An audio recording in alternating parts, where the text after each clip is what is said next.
الدرس في قصة قوم ثمود وما فيها من العبر سورة الأعراف تفسير ابن كثير.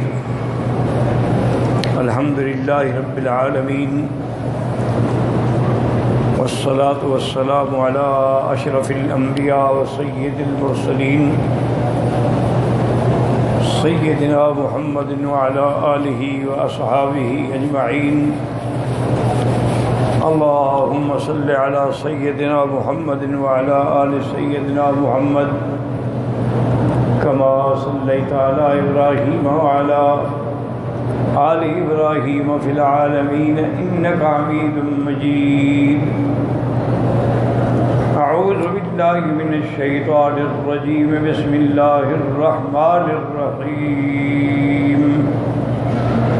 وإلى ثمود أخاهم صالحا قال يا قوم اعبدوا الله ما لكم من إله غيره قد جاءتكم بينة من ربكم هذه ناقة الله لكم آية فذروها تأكل في أرض الله ولا تمسوها بسوء فيأخذكم عذاب أليم. واذكروا إذ جعلكم خلفاء من بعد عاد وبوأكم في الأرض تتخذون من سهولها قصورا وتنحتون الجبال بيوتا فاذكروا آلاء الله ولا تعثوا في الأرض مفسدين. قال الملأ الذين استكبروا من قومه للذين استضعفوا لمن آمن منهم أتعلمون أن صالحا مرسل من ربه قالوا إنا بما أرسل به مؤمنون. قال الذين استكبروا إنا بالذي آمنتم به كافرون فعقروا الناقة وعتوا عن أمر ربهم وقالوا يا صالح ائتنا بما تعدنا قالوا يا صالح ائتنا بما تعدنا إن كنت من المرسلين فأخذتهم الرجفة فأصبحوا في دارهم جاثمين. قال المؤلف والمفسر رحمه الله تعالى أدام النفع بعلومه وعلومكم في الدارين آمين إلى أن قال.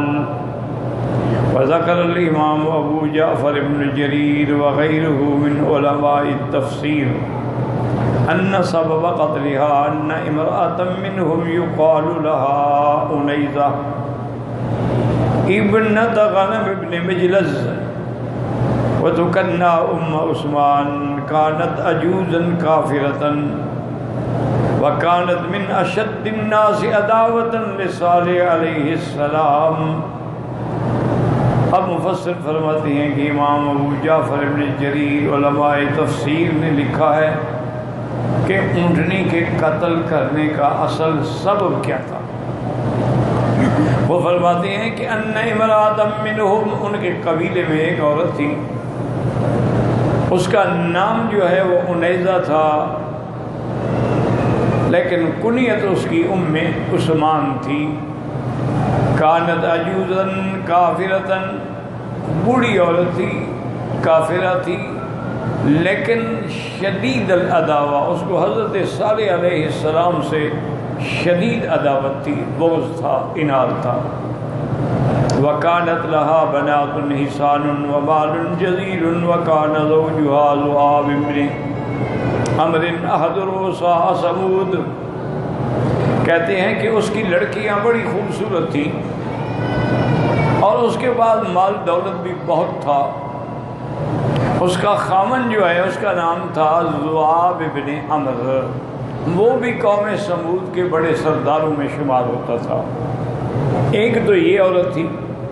وامرأة أخرى يقال لها صدقة بنت المحيا بن زهير بن المختار ایک اور عورت تھی جس کا نام صدقہ تھا،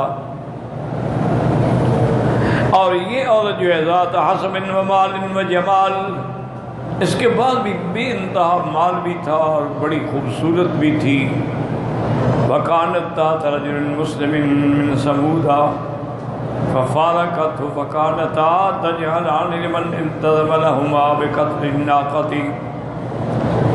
اب وہ جو ہے پہلے تو ایک مسلمان یعنی قوم سمود سے جو مسلمان ہو گئے تھے نا، ان کی بیوی تھی وہ، لیکن پھر اس کو اس نے چھوڑ دیا، اور یہ دونوں جو ہیں مل کے کوشش کر رہی تھیں کہ جو آدمی اونٹنی کے قتل پر تیار ہو جائے۔ فَدَعَتْ صَدْقَةَ رَجُلًا يُقَالُ لَهُ الْحُبَابُ فَعَرَضَتْ عَلَيْهِ نَفْسَهَا إِنْ هُوَ عَقَلَ النَّاقَةَ فَأَبَىٰ عَلَيْهَا۔ کہتی ہے کہ اس نے ایک صدقہ، وہ جو عورت تھی نا، اس نے ایک آدمی کو بلایا جس کا نام حباب تھا، اور اس سے کہا کہ دیکھو میں اپنے آپ کو تمہارے پیش کرتی ہوں، لیکن اس شرط پہ کہ تم اونٹنی کو پہلے قتل کرو۔ فَأَبَىٰ عَلَيْهَا فَدَعَتْ ابْنَ أَمٍّ لَهَا يُقَالُ لَهُ مِصْدَ ابْنِ مُحَرَّجِ ابْنِ الْوَحْيَا فَأَجَابَهَا إِلَىٰ ذَلِكَ۔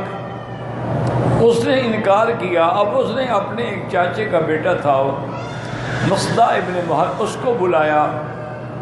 وَدَعَتْ عُنَیزَةَ بِنْتَ غَنَمٍ، اور عنیزہ جو ہے اس نے بلایا قدار ابن صالف ابن جزع کو، اور یہ قدار ابن صالف جو تھا وَكَانَ رَجُلًا أَحْمَرَ أَزْرَقَ كَثِيرًا، یہ بڑا سرخ اور گورا چٹا آدمی تھا، لیکن اس کی آنکھیں جو تھی نا وہ نیلی تھی، اور قد جو ہے وہ چھوٹا تھا۔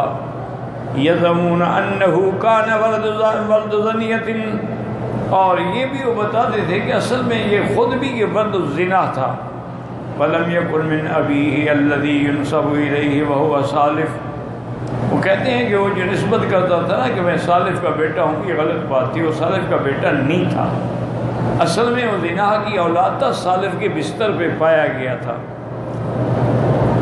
وَإِنَّمَا هُوَ مِن رَجُلٍ يُقَالُ لَهُ صَحْيَاتٌ وَلَكِنْ وُلِدَ عَلَى فِرَاشِ صَالِف، اصل تو یہ اس صحیات کا بیٹا تھا، لیکن چونکہ صالف کے فراش پہ پیدا تھا تو اس لیے اس کی نسبت صالف کی طرف ہو گئی۔ وَقَالَتْ لَهُ أُوتِيكَ أَيَّ بَنَاتِي شِئْتَ عَلَىٰ أَن تَأْكُلَ النَّاقَةَ فَإِنَّ ذَلِكَ إِن تَرَكَ قُدَارُ ابْنُ صَالِف۔ تو اس عورت نے کہا کہ دیکھو اگر تم اس اونٹنی کو ذبح کر دو نا تو میری لڑکیوں میں جو تمہیں پسند ہو میں تمہیں دینے کے لیے تیار ہوں۔ تو قدار جو ہے وہ چلا گیا مصدع ابن محرج، فَاسْتَغْوَيَا غَوَاةٌ مِّن ثَمُودَ فَأَتْبَعَهُمَا سَبْعَةُ نَفَرٍ، اور بھی کچھ قوم سمود کے آوارہ نوجوان جو تھے وہ بھی ان کے ساتھ مل گئے، 7 آدمی۔ فَصَارُوا 9 رَهْطًا، اب یہ 9 آدمی ہو گئے۔ وَهُمُ الَّذِينَ قَالَ اللَّهُ تَبَارَكَ وَتَعَالَى، یہ وہی ہیں جن کے بارے میں قرآن میں بھی آیا وَكَانَ فِي الْمَدِينَةِ 9 رَهْطٍ يُفْسِدُونَ فِي الْأَرْضِ وَلَا يُصْلِحُونَ، کہ وہ 9 آدمی جو تھے وہ زمین میں فساد پھیلا رہے تھے، اصلاح نہیں چاہتے تھے۔ وَكَانُوا رُؤَسَاءَ فِي قَوْمِهِمْ، اپنے قبیلے میں وہ سردار بھی تھے۔ فَاسْتَعَالُوا الْقَبِيلَةَ الْكَافِرَةَ بِكَمَالِهَا فَاسْتَمَالُوا الْقَبِيلَةَ الْكَافِرَةَ بِكَمَالِهَا فَتَابَعَتْهُمْ عَلَىٰ ذَلِكَ، انہوں نے اپنے قبیلے کو بھی اس بات پہ آمادہ کر لیا، وہ بھی قائل ہو گئے کہ ٹھیک بات ہے۔ فَانْطَلَقُوا فَرَصَدُوا النَّاقَةَ حِينَ صَدَرَتْ عَنِ الْمَاءِ، وہ جا کے اس اونٹنی کے راستے پہ بیٹھ گئے جہاں سے وہ اونٹنی پانی پینے کے لیے آتی تھی۔ وَقَدْ كَمَنَ لَهَا قُدَارُ ابْنُ صَالِفٍ فِي أَصْلِ صَخْرَةٍ عَلَىٰ طَرِيقِهَا وَكَمَنَ لَهَا مِصْدَعٌ فِي أَصْلٍ أُخْرَىٰ فَمَرَّتْ عَلَىٰ مِصْدَعٍ فَرَمَاهَا بِسَهْمٍ۔ تو ایک جگہ تو یہ قدار ابن صالف جو ہے ایک پہاڑی کے چٹان کے پیچھے چھپا، اور دوسرے طریقے پر جو ہے وہ مصدع بیٹھا تھا، تو اونٹنی جو ہے وہ اسی راستے سے آئی جہاں مصدع بیٹھا ہوا تھا۔ فرماها بسهم، اس نے اس کو تیر مارا، فانتظم به ازلت ساقها، تو اس کی پنڈلی میں وہ تیر لگا. فخرجت بنت غنم نيزة وأمرت ابنتها وكانت من أحسن الناس وجها فنفل عن وجهها لقدار وزمرته وشد عليها قدار بالسيف. تو اسی طرح اس کے بنت غنم جو تھی نا عنیدہ، وہ نکلی اپنی بیٹی سے کہا جو خوبصورت تھی کہ تم اس کے سامنے جا کے اس کو مزید تیار کرو. اس نے قدار سے آ کے کہا. اب قدار نے کیا کیا کہ جب وہ اونٹنی گزری تو اپنی تلوار سے اس کی کونچیں کاٹ ڈالیں. فکشف عن ارکوبها، ارکوب کہتے ہیں ٹخنے، ٹخنے سے کونچیں جو تھیں وہ کاٹی. فخرجت ساکتۃ الی الارض، وہ زمین پہ گر گئی اونٹنی. فرغت رواۃ واحدۃ تحذر صفیحا، اس کے بعد اس نے اتنی زور سے آواز نکالی کہ تاکہ یہ بے وقوف ڈرے. ثم طعن فی لبنها فنحرها، اس کے بعد اس نے اس کے تھنوں میں دوبارہ تلوار ماری اور اس کو ذبح کیا. فنحرها وانطلق سقبها وهو فسيلها حتى أتى جبلا سبعا فصعد أعلى صخرة فيه ورغى. اب وہ دوڑے اس بچے کو بھی ذبح کرنے کے لیے. وہاں 7 پہاڑیاں تھیں، وہ سب سے اونچی جو تھی اس پہ چڑھ گیا اور وہاں کھڑے ہو کے اس نے بڑی آوازیں نکالی. فروى عبد الرزاق عن معمر من سمع الحسن البصري أنه قال يا رب أين أمي، ويقال إنه رغى 3 مرات وإنه دخل في صخرة وغاب فيها. ایک روایت میں یہ بھی آتا ہے کہ وہ اللہ کو فریاد کر رہا تھا کہ میرا اللہ میری ماں کدھر گئی، اور اس نے پھر 3 دفعہ آوازیں نکالی اور پھر دوڑا اور اسی چٹان کے سوراخ میں جہاں سے اونٹنی نکلی تھی اسی میں داخل ہو کے غائب ہو گیا. ويقال إنهم اتبعوه وعقروه مع أمه فالله أعلم، اور بعض لوگ کہتے ہیں کہ نہیں، انہوں نے اس کو بھی ذبح کر ڈالا جیسے اس کی ماں کو ذبح کیا تھا.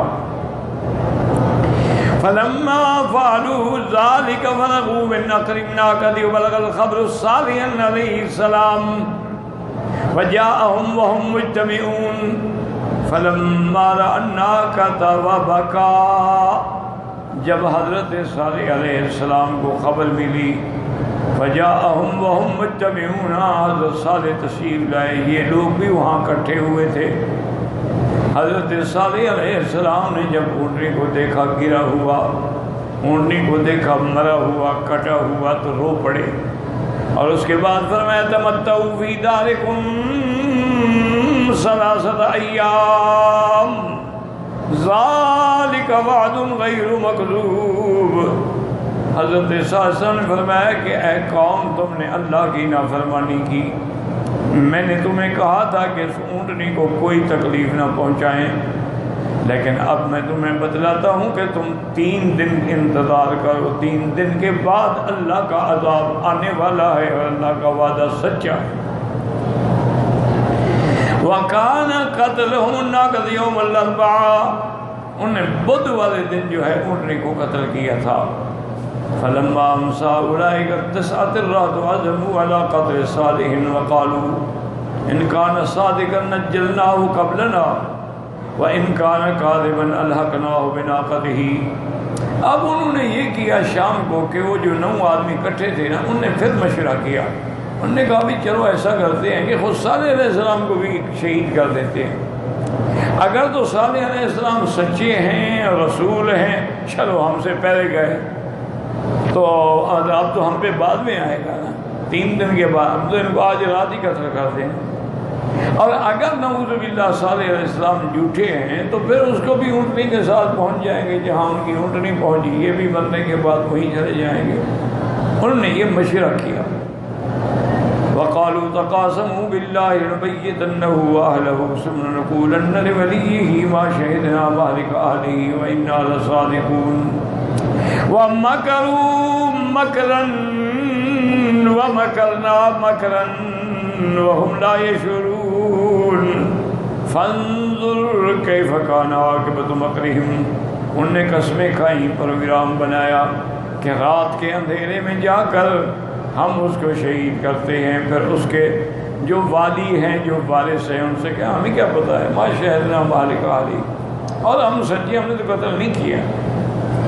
وَمَكَرُوا مَكَرًا، انہوں نے ایک تدبیر کی، لیکن اللہ کی تدبیر الگ ہے، وہ نہیں جانتے. وَهُمْ لَا يَشْعُرُونَ، وہ نہیں سمجھتے کہ اللہ کی تدبیر جو ہے وہ ہر تدبیر پہ غالب ہے. فَانظُرْ كَيْفَ كَانَ عَاقِبَةُ مَكْرِهِمْ، میرے محبوب آپ غور کریں پھر ان کے مکر کا، ان کے اس پروگرام کا کیا نتیجہ نکلا کہ سب پہ عذاب آیا. فَلَمَّا عَزَمُوا عَلَىٰ ذَلِكَ فَاتَوْا عَلَيْهِ وجاءوا من الليل يبتغون به الله فأرسل الله سبحانه وتعالى وله العزة ولرسوله عليهم حجارة فلقتهم سلفا وتعجيلا قبل قومهم. اب رات کو اکٹھے ہو کے آئے حضرت صالح علیہ السلام کو شہید کرنے کے لیے، لیکن اللہ تبارک و تعالی نے ان پر پتھر برسائے اور وہیں وہ ریزہ ہو گئے، یعنی قوم پر عذاب آنے سے پہلے وہ مر گئے. وَأَصْبَحَ ثَمُودُ يَوْمَ الْخَمِيسِ وَالْيَوْمَ الْأَوَّلِ مِنْ أَيَّامِ النَّذْرَةِ وَوُجُوهُهُمْ مُسْفَرَّةٌ كَمَا وَعَدَهُمْ صالح علیہ السلام. اب یوم الخمیس والے دن جیسے کہ صالح علیہ السلام نے فرمایا تھا کہ 3 دن میں پہلے دن جو ہے تمہارے چہرے زرد ہو جائیں گے، یعنی خمیس والے دن، اور دوسرے دن یعنی جمعہ والے دن تمہارے چہرے سرخ ہو جائیں گے، اور یوم السبت والے دن تمہارے چہرے جو ہیں وہ سیاہ ہو جائیں گے. اس کے بعد پھر اللہ کا عذاب نازل ہوگا. تو اب جب حضرت یوم الخمیس دیکھا تو ان کے چہرے پیلے ہو گئے. وَأَصْبَحُوا فِي الْيَوْمِ الثَّانِي مِنْ أَيَّامِ التَّعْجِيلِ وَهُوَ يَوْمُ الْجُمْعَةِ وَوُجُوهُهُمْ مُحْمَرَّةٌ. انہوں نے دوسرے دن دیکھا تو ان پر جو عذاب آنا تھا اس کے نتیجے پہ ان کے چہرے جو تھے وہ سرخ ہو چکے تھے. وَأَصْبَحُوا فِي الْيَوْمِ الثَّالِثِ مِنْ أَيَّامِ الْمَتَاعِ وَهُوَ يَوْمُ السَّبْتِ وَوُجُوهُهُمْ مُسْوَدَّةٌ. اور جب تیسرا دن آیا یعنی ہفتے والا دن آیا تو ان کے چہرے جو تھے وہ سیاہ ہو گئے. فَلَمَّا أَصْبَحُوا مِنْ يَوْمِ الْأَحَدِ وَقَدْ تَحَنَّثُوا وَقَعَدُوا يَنْتَظِرُونَ نِقْمَةَ اللَّهِ وَعَذَابَهُ عِيَاذًا بِاللَّهِ مِنْ ذَلِكَ لَا يَدْرُونَ مَاذَا يُفْعَلُ بِهِمْ وَلَا كَيْفَ يَأْتِيهِمُ الْعَذَابُ. اب وہ ہفتے اتوار والے دن جو تھے بیٹھے تھے انتظار کر رہے تھے کہ دیکھیں کہ کیسے اب عذاب اللہ تبارک و تعالیٰ کا آتا ہے. ان کو یقین تو ہو گیا کہ عذاب آئے گا، لیکن کیسے ہوگا، کیسے آئے گا، یہ وہ نہیں جانتے تھے. اب یہ ہوا کہ وَأَشْرَقَتِ الشَّمْسُ جَاءَتْهُمْ صَيْحَةً مِّنَ السَّمَاءِ وَرَجْفَةً شَدِيدَةً مِّنْ أَسْفَلَ مِنْهُمْ. اور جب اتوار کا دن ہوا، سورج نکلا صبح کا، تو آواز آئی، آسمانوں سے چنگاڑ آئی، چیخ آئی، اور زمین میں زلزلہ آیا، اوپر سے چیخ اور نیچے سے زلزلہ. ففاضت الارواح وزهقت النفوس فی ساعۃ واحدۃ. سب کے روح نکل گئے، دماغ دل پھٹ گئے، ایک ہی گھڑی کے اندر سب کے سب مر گئے. فاصبحوا فی دارہم جاثمین ایسر علی ارواحہم ولم یفلت منہم احد لا صغیرا ولا کبیرا لا ذکرا ولا انثی. صبح کو اوندھے منہ پڑے ہوئے تھے، ایسے حال میں کہ ان کے اندر روح نہیں تھا، وہ مر چکے تھے. ان میں سے کوئی بھی نہیں بچا عذاب سے، نہ کوئی چھوٹا، نہ کوئی بڑا، نہ کوئی مرد، نہ کوئی عورت. قالوا الا جاریۃ كانت مقیدۃ واسمها کذبا ابنۃ السلق ويقال لها الریہ. وكانت كافرا شديدة العذاب صالح عليه السلام.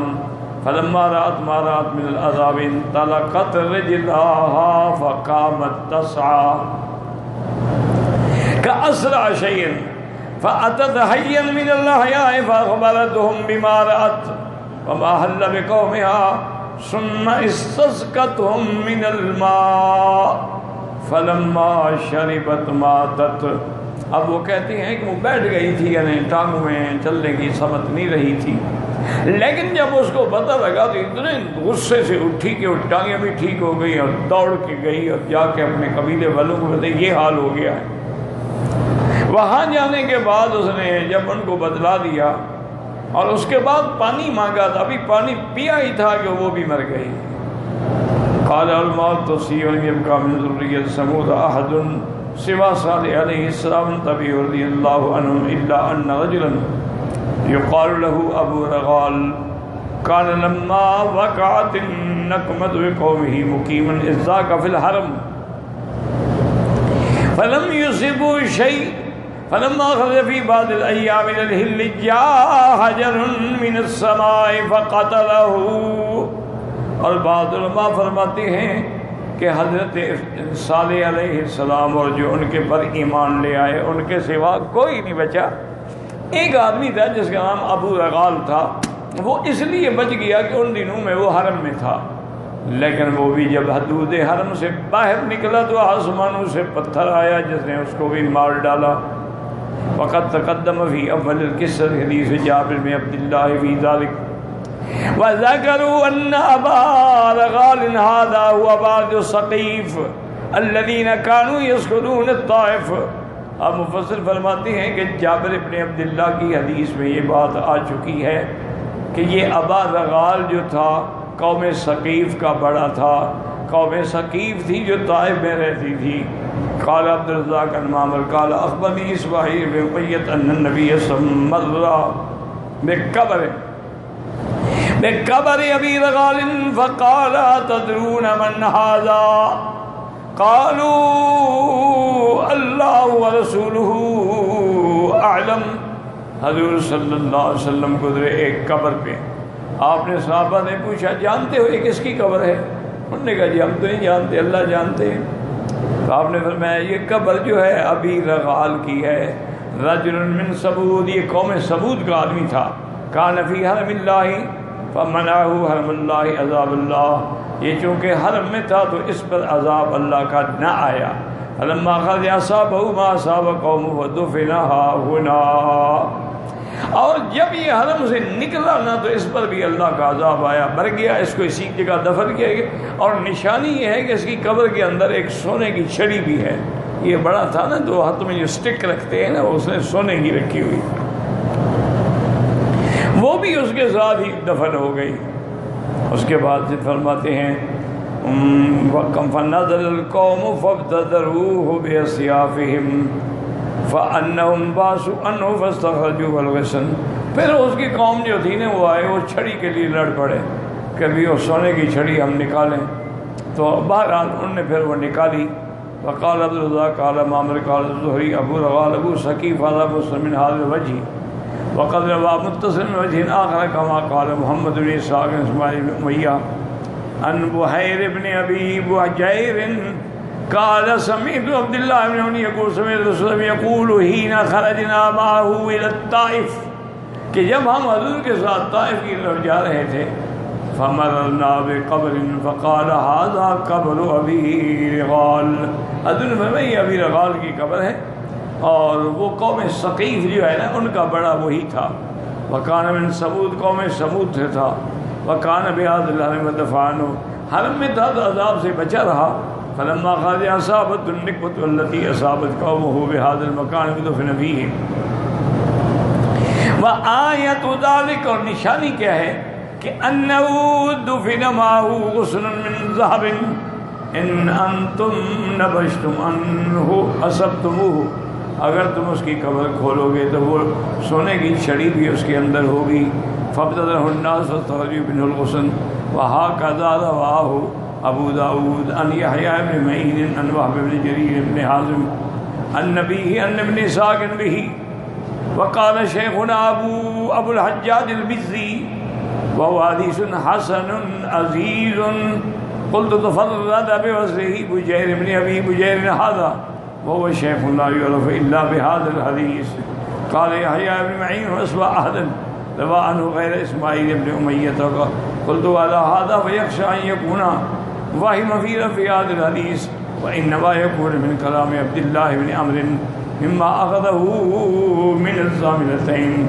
قال شيخنا أبو الحجاج بعد أن رجل هذا محتمل.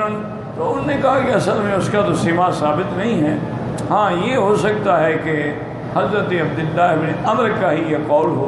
تو ان کو اصل میں کچھ کتابیں ملی تھی سابقہ, تو کبھی کبھی وہ ان سے بھی روایات کا ذکر جو ہے کیا کرتے تھے. فَتَوَلَّى عَنْهُمْ وَقَالَ يَا قَوْمِ لَقَدْ أَبْلَغْتُكُمْ رِسَالَةَ رَبِّي وَنَصَحْتُ لَكُمْ وَلَكِنْ لَا تُحِبُّونَ النَّاصِحِينَ. هذا تقرير من صالح عليه السلام لقومه لما أهلكهم الله بمخالفتهم إياه وتمردهم على الله وإبائهم من قبول الحق وإعراضهم من الهدى إلى الأعمى. قال لهم صالح ذلك بعد هلاكهم. حضرت صالح علیہ السلام اللہ نے جب ان کو ہلاک کر دیا علیہ پیغمبر کی مخالفت سے اور سرکشی سے اور انکار, حق کو قبول نہ کرنے سے, ہدایت کو چھوڑ کے اندھے پن کو قبول کرنے سے, تو انہوں نے ان کو تقریراً و توبیخاً کہا اور اللہ نے ان کو سنا دیا. جیسے کہ حضور پاک نے قریب بدر پہ کھڑے ہو کے کفار قریش کو خطاب فرمایا تھا, یہ بھی انہوں نے ان کے مرنے کے بعد ان کو خطاب کیا. وہ ہم یسمعون, وہ سن رہے تھے. کما ثبت بھی صحیح ہے ان رسول اللہ صلی اللہ علیہ وسلم ظہر علی اہل بدر اقام هناك ثلاثا. بدر میں حضور پاک 3 دن بعد میں ٹھہرے. ثم امر براحلته وشدت بعد ثلاث من آخر اللیل. حضور پاک نے حکم دیا کہ میری اونٹنی کو تیار کرو, اور رات کے آخری حصے میں آپ سوار ہوئے. ثم سار حتى وقف على القریب قریب بدر. اس کنویں پہ آئے بدر کے, جس کنویں میں کفار قریش کی لاشوں کو پھینکا گیا تھا. فجعل يقول یا ابا جہل ابن ہشام یا عتبۃ ابن ربیعہ یا شیبۃ ابن ربیعہ یا فلان ابن فلان هل وجدتم ما وعد ربكم ربك حقا. آپ نے نام لے لے کے وہاں خطاب کیا کہ اے ابی جہل, اے عتبۃ ابن ربیعہ, شیبۃ ابن ربیعہ, فلان فلان فلان, هل وجدتم, اللہ کا جو وعدہ تھا پورا ہو گیا کہ نہیں؟ اللہ کا وعدہ تھا کہ اللہ اپنے نبی کو غالب کریں گے اور اللہ اپنے دشمنوں کو ہلاک و برباد کریں گے. فَإِنِّي وَجَدْتُ مَا وَعَدَنِي رَبِّي حَقًّا. اور مجھے بھی اللہ نے جو وعدہ کیا تھا نا کہ اِنَّا لَنَنصُرُ رُسُلَنَا وَالَّذِينَ آمَنُوا, ہم اپنے رسولوں کی مدد کرتے ہیں, تو اللہ نے میرے ساتھ وعدہ سچا کر دیا ہے. فقال له عمر, حضرت عمر رضی اللہ تعالیٰ کھڑے تھے, انہوں نے کہا یا رسول اللہ ما تکلم من اقوام کجیفوا. انہوں نے کہا حضور کس سے بات کر رہے ہیں آپ, کس کو مخاطب کر رہے ہیں؟ یہ تو 3 دن ہو گئے, ان کی تو لاشیں بھی گل سڑ گئی ہیں کنویں میں. حضور نے فرمایا والذی نفسی بیدہ ما انتم باسمع لما اقول منہم ولیکن لا یجیبون. حضور نے فرمایا مجھے اس ذات کی قسم ہے جس کے قبضے میں میری جان ہے, یہ سن رہے ہیں, تم سے بھی زیادہ بہتر سن رہے ہیں, لیکن جواب نہیں دے سکتے. قالوا سیرت النبسام قال لهم بیسا شیرہ التي كنتم لنبيكم كذبتموني وصدقني الناس واخرجتموني وآباني الناس وقاتلتموني ونصرني الناس وبئس شیرت التي كنتم لنبيكم. اور اسی طرح ایک دوسری روایت کے اندر بھی موجود ہے سیرت کی کتابوں میں کہ حضور پاک نے ان سے کہا یار تم بڑا برا قبیلہ تھے, میرے بڑے برے رشتہ دار ثابت ہوئے کہ تم نے اپنے نبی کی تکذیب کی, لوگوں نے میری تصدیق کی, تم نے مجھے نکالا, لوگوں نے مجھے سینے سے لگایا, تم میرے خلاف لڑے, لوگ میرے ساتھ میرے تعاون میں آ کے, تم کتنے برے قبیلہ تھے, کتنے برے رشتہ دار تھے. وَهَكَذَا صَالِحُ قَالَ لِقَوْمِهِ لَقَدْ أَبْلَغْتُكُمْ رِسَالَةَ رَبِّي وَنَصَحْتُ لَكُمْ. اسی طرح حضرت صالح علیہ السلام نے بھی خطاب فرمایا کہ میں نے تمہیں اللہ کا پیغام بھی پہنچایا, نصیحت بھی کی. فَلَمْ تَنْتَفِعُوا بِذَلِكَ, تم نے کوئی نفع نہیں اٹھایا. کیوں؟ لِأَنَّكُمْ لَا تُحِبُّونَ الْحَقَّ وَلَا تَتَّبِعُونَ نَاصِحًا، چونکہ تم حق کو پسند نہیں کرتے اور نصیحت کرنے والے کی بات نہیں سنتے تھے، وَلِهَذَا قَالَ وَلَٰكِن لَا تُحِبُّونَ النَّاصِحِينَ، تم نصیحت کرنے والوں کو پسند ہی نہیں کرتے تھے۔ وَقَدْ ذَكَرَ بَعْضُهُمْ أَنَّ كُلَّ نَبِيٍّ هَلَكَتْ أُمَّتُهُ كَانَ يَذْهَبُ فَيُقِيمُ فِي الْحَرَمِ حَرَمَ مَكَّةَ وَاللَّهُ أَعْلَمُ۔ بعض مفسرین نے یہ بھی لکھا ہے کہ جن جن انبیاء کی قوم نے تکذیب کی، قومیں ہلاک ہو گئیں تو وہ پھر مکے میں آ گئے، اللہ کے حرم میں آ کے انہوں نے باقی زندگی اپنی گزاری۔ وقد قال الامام احمد حدثنا وکیع قال حدثنا زمد بن صالح عن سلمة بن وهرام عن إكرامة عن ابن عباس رضی اللہ تعالی عنہما قال لما رسول اللہ بوادی عسفان حجا، حضور پاک جب وادی عسفان سے گزرے، جب حج پہ تشریف لائے، قال یا ابا بکر ای واد ھذا، آپ نے فرمایا ابو بکر یہ کون سی وادی ہے؟ قال ھذا وادی عسفان، قال لقد مر بی ہود والصالح علیہم السلام علی بقرات فطرهن اللیف اذرهم اللعبا وأرديتهم السمال یقیم یلبون بی یحجون البیت العتیق، فرمایا کہ یہ وہ وادی ہے کہ جس میں حضرت ہود اور حضرت صالح علیہ السلام نوجوان اونٹیوں پہ سوار تھے، اور ان کے جو باندھا ہوا تھا نا وہ لیف، یعنی یہ جو کھجور سے نکلتی رسی جو تھی نا، اس سے وہ اپنے چادریں وغیرہ ازار باندھے ہوئے تھے۔ اس کے بعد وہ حج کے لیے آ رہے تھے اور لبیک بھی پڑھ رہے تھے، لبیک اللہم لبیک لبیک لا شریک لک لبیک، ھذا حدیث غریب من ھذا الوجہ لم یخرجہ احد منہم۔ مفسر فرماتے ہیں کہ حدیث میں غرابت ہے اور اس کو سیاستہ میں بھی کسی امام نے اپنی کتاب میں ذکر نہیں فرمایا ہے۔ اب ان واقعے کے بعد جو آپ نے پڑھا ہے اس میں چند ایک چیزیں ہیں جو سمجھنے والی۔ ایک تو یہ سمجھیں کہ اللہ تعالیٰ کا جب عذاب دینے کا فیصلہ ہو جائے پھر اس کو کوئی روک نہیں سکتا، اور نہ اللہ کے عذاب سے کوئی بھاگ سکتا ہے کہ بھاگ کے جان بچا لے۔ جیسے کہ نوح علیہ السلام کے بیٹے نے کہا تھا سآوی الی جبل، میں اونچے پہاڑ پہ چڑھ جاؤں گا وہ مجھے اس پانی سے بچا لے گا، لیکن اللہ کے پیغمبر لا عاصم اليوم من امر، اللہ کے حکم سے کوئی نہیں بچا سکتا۔ اور نتیجہ کیا ہوا کہ حال بینہم الموج وکان من المغرق۔ ایک دوسرا مسئلہ یہ بھی ہے جو آج کل لوگوں میں بڑا زبردست اختلافی مسئلہ ہے کہ مردے سنتے ہیں نہیں سنتے ہیں، اور اولیاء شہداء مرنے کے بعد سنتے ہیں نہیں سنتے ہیں، انبیاء سنتے ہیں نہیں سنتے ہیں۔ اس جھگڑے میں پہلی بات تو یہ ہے کہ بالکل پڑھنا ہی نہیں چاہیے۔ ایک موٹی بات ہے اللہ چاہے تو سنا دیں، اللہ چاہے تو نہ سنائیں، بس ایک اپنے عقیدے کو مختصراً صاف رکھ لیں۔ اب دیکھیں یہ کافر ہیں، ابو جہل جیسے کافر ہیں، لیکن حضور نے قسم کھائی کہ سن رہے ہیں، تو اللہ چاہتے ہیں تو ابو جہل بھی سن لیتا۔ اسی طرح صالح علیہ السلام بھی قوم پر کھڑے ہیں اور خطاب کر رہے ہیں، تو لازمی بات ہے کہ وہ بھی اگر نہ سنیں تو اللہ کا پیغمبر کیوں خطاب کرے۔ جہاں تک انبیاء علیہم السلام کے سننے کی بات ہے تو انبیاء کی حیات میں تو کسی کو بھی اختلاف نہیں ہے، ماں سوائے ایک فرقہ کرامیہ کے جو حیات کے منکر ہیں، باقی ساری امت جو ہے انبیاء کی حیات پر ان کا اتفاق ہے، اس میں کوئی اختلاف نہیں۔ جن حضرات کو تم کہتے ہو یہ مماتی ہیں نہیں مانتے، وہ بھی مانتے، ان کے جو بڑے ہیں انہوں نے بھی اپنی کتابوں میں لکھا ہے کہ انبیاء حیات ہیں، لیکن فرق اتنا ہے کہ حیات برزخی ہے، بس حیات کا انکار وہ بھی نہیں کر سکتے۔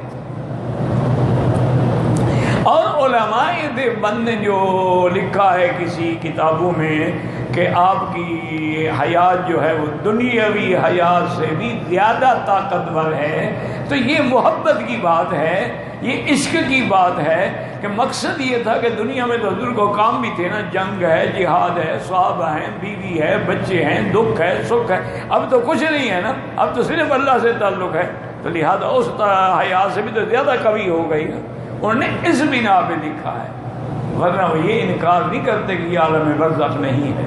صاف بات ہے کہ عالم دنیا ہے، عالم دنیا کے بعد عالم برزخ ہے، عالم برزخ کے بعد عالم آخرت ہے. تو ان باتوں میں کسی قسم کا جھگڑا نہ کیا کریں. اور جو مسئلہ ان آیات مبارکہ سے ثابت ہوا ہے وہ یہ ہے کہ جیسے ہمارے جاہلوں کا بھی آج کل اعتقاد ہے کہ وہ منگل اور بدھ والے دن جو ہے سفر نہیں کرتے. وہ کہتے ہیں نعوذ باللہ یہ منحوس دن ہے، ان میں آدمی اگر کوئی کام کرے گا، کوئی سفر کرے گا، کوئی شادی کرے گا تو نتیجہ اس کا اچھا نہیں نکلے گا، چونکہ یہی وہ دن ہیں جن پہ پہلی قوموں پہ عذاب آیا ہے. ان کی دلیل جو ہے وہی کہ بھی پہلی قوموں پر جب عذاب آیا ہے تو انہی دنوں میں آیا ہے. تو لہذا ان دنوں میں جو ہے یہ دن جو ہے نعوذ باللہ نعوذ باللہ. اچھا قرآن میں ایک جگہ لفظ یہ بھی آتا ہے ایام نحسات، وہ ایام وہ دن جو منحوس تھے، اس سے بھی وہ استدلال کرتے. لیکن یاد رکھیں یہ استدلال ان کا غلط ہے. تمام آسمانوں زمینوں کو پیدا کرنے والا اللہ ہے. اللہ نے سال کے 12 مہینے بنائے ہیں اور ہر مہینے کے 30 یا 29 دن بنائے ہیں اور ہر ہفتے میں ایک جمعہ کا دن بنایا ہے.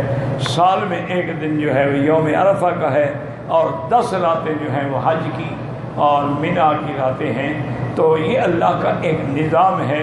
تو کسی دن کے بارے میں یہ عقیدہ رکھنا یا مہینے کے بارے میں جیسے جی سفر ہے نعوذ باللہ، منحوس ہے نعوذ باللہ ثم نعوذ باللہ.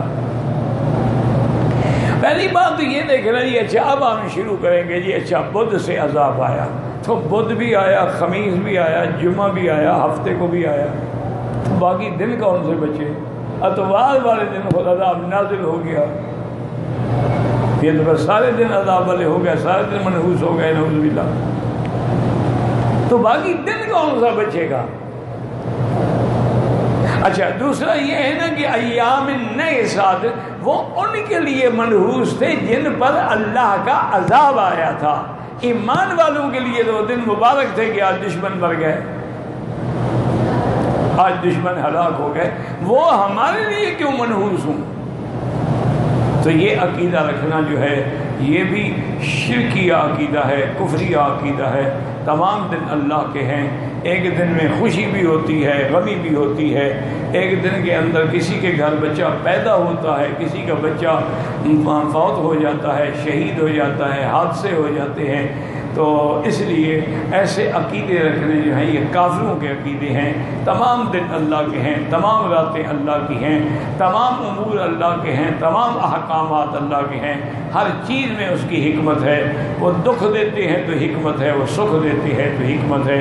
مومن کا کام یہ ہے کہ سکھ ملے تو شکر کرے اور دکھ ملے تو صبر کرے. تو ان قصوں سے، ان واقعات سے ہمارے لیے یہ سبق ہیں جو، اور اسی میں ہمیں ایک سبق اور بھی ملا کہ اللہ کا حرم آج سے نہیں بلکہ صدیوں سے،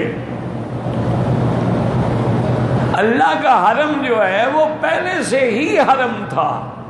اس لیے ہے نا کہ وہ قوم سمود کا آدمی ابو رغال جو ہے وہ حرم میں آیا تو عذاب نہیں آیا، حرم سے نکلا تو عذاب آیا. مانا حرم کا جو حکم ہے یہ قیامت تک ہے اور حضرت آدم علیہ السلام کے زبان سے لے کر اور آج تک ہے.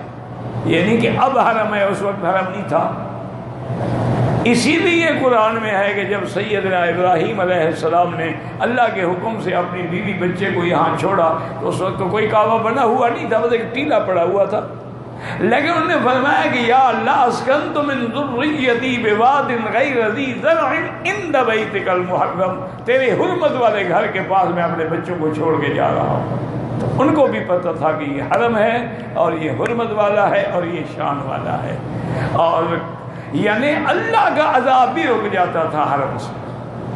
اچھا، اسی طرح امام ابو حنیفہ رحمۃ اللہ علیہ کا تو یہ مسلک ہے، عقیدہ ہے کہ اگر کسی نے جرم کیا ہے اس کو سزا دینی ہے تو حدود حرم کے باہر دو، یعنی اس نے قتل کیا، اس قتل کر رہے ہیں، انہوں نے کہا باہر قتل، اس نے زنا کیا ہے، کوڑے مارے، انہوں نے کہا باہر مارو، کیونکہ یہ اللہ کا حرم ہے۔ اسی لیے مشرکین مکہ نے جب حضرت صہیب کو پھانسی پہ لٹکانا چاہا تو تنعیم لے گئے، انہوں نے بھی حرم سے نکالا اس کو، وہاں جا کے انہوں نے پھانسی دی۔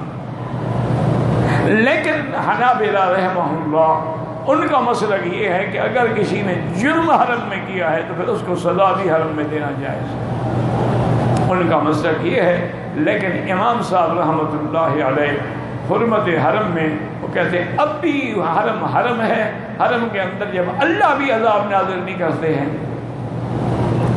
تو ہمیں بھی حدود حرم کا احترام اور اس کی عزت کو قائم و دائم رکھنا چاہیے۔ واللہ اعلم۔